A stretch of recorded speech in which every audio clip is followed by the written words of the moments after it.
कराची की बात करेंगे जहां पर जराइम पेशा अफराद की मनमानियां बरकरार हैं। शहरियों की लूट मार यहां पर हो रही है। थाना फ्रेयर की हदूद में डकैती की वारदात हुई। फुटेज सामने आ गई जिसमें मोटरसाइकिल सवार 2 मुसल्लह डकैतों ने असलहे के जोर पर शहरी को लूट लिया।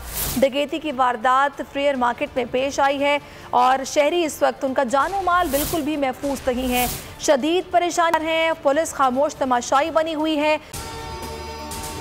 अगर आपको वीडियो पसंद आई है तो लाइक पर क्लिक करें। और डाकू बेलगाम है। दिन दिहाड़े डकैतियां हो रही हैं और सूरत हाल कुछ इस तरह से है कि जराइम पेशा अफराद की अलगार है, बिल्कुल बेलगाम है। थाना फ्रेयर की हदूद में शहरी को लूट लिया गया। फुटेज में देखा जा सकता है कितनी बेबाकी के साथ, बेखौफी के साथ इन डाकुओं ने लूट मार की और कोई इनको रोकने वाला नहीं था, किसी का इनको खौफ नहीं था।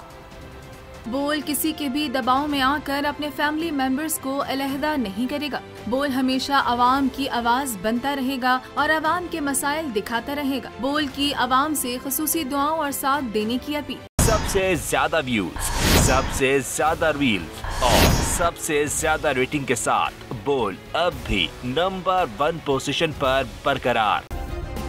सब्सक्राइब करें और बेल दबाएं ताकि कोई खबर रह न जाए।